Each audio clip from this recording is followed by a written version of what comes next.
Hi, how's it going? My name is Joshua Forsberg, and today I wanted to talk about the home and school connections in English language instruction. The first point I'd like to touch on is cultural influences, cultural competence, social emotional needs of ELLs in teaching and learning. First and foremost, it is extremely important that we as teachers educate ourselves in the ELL's students' culture and background. This gives the student a safe and welcoming environment in our classroom.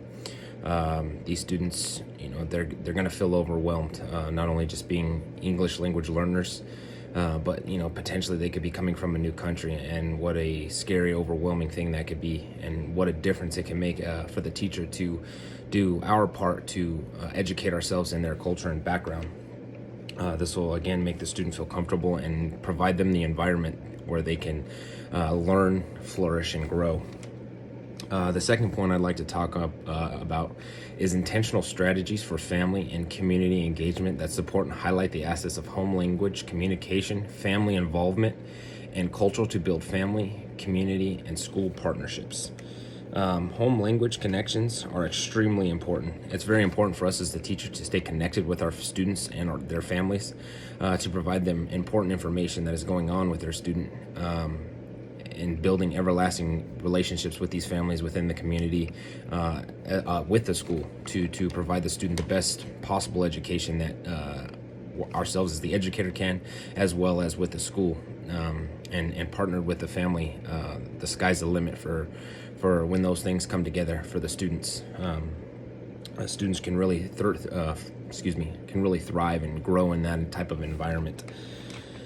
The third thing I'd like to talk about is inclusive school and classroom environment, taking into consideration language acquisitions and key environmental factors such as family, community practices, and the role of cultural and student learning.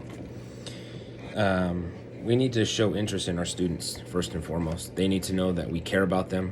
We want to find out what they like, what they don't like, what's going to help them thrive, what's going to help them succeed while in our classroom, but not only in our classroom, but how they could succeed in the real world and after our classroom.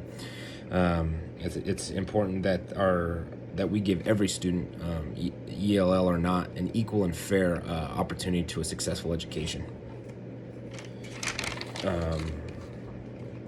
And it all boils down to just encouraging our students. They need to know that we care about them and we want to learn about their culture and their background. To something like this could be, them teaching us, the teacher, about their difference, or their background and their culture. And not only will that better educate us to, communicate with them and their families, but, down the road in situations where we'll have, similar cultures and backgrounds of future students. But the biggest thing is, this will also educate their peers, and some of their peers will, make connections to things that, that culture has or that background has. And then they develop bonds and relationships among their peers. And again, that's another key contributing factor to helping these students, feel successful or feel a part and become successful throughout their educational journey. The fourth part I'd like to touch on is the role that family and community practice have in influencing language learning. Families and communities have a huge role, and they play a significant role in being involved. Shows that that we all care about the student and that we want them to be successful while in school. And it starts with us as the teacher. We need to do our part to support families in breaking down barriers or whatever it is that may be between us, to provide that student the best education we possibly can, because we owe it to the student and the families to be our very best to help them to be successful in school and long after. Things like this could be encouraging reading, providing help and support to the family so that they're practicing vocabulary and grammar, and just encouraging reading at home.